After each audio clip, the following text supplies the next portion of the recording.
Welcome to your path to professional growth.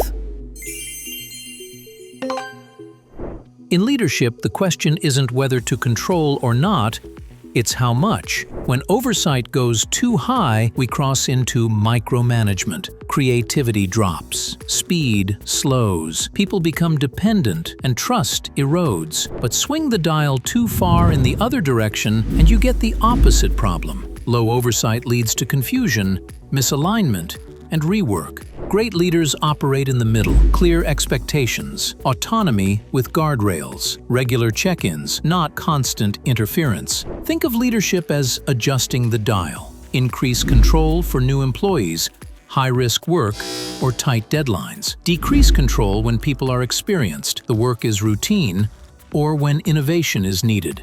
Leadership isn't about holding tight or letting go completely. It's about finding the right level of oversight for the situation and helping your team thrive. Set the dial wisely and watch performance rise. If you found this insight helpful, make sure to subscribe for more leadership tools, workplace strategies, and professional development videos. Turn on notifications so you never miss a new lesson.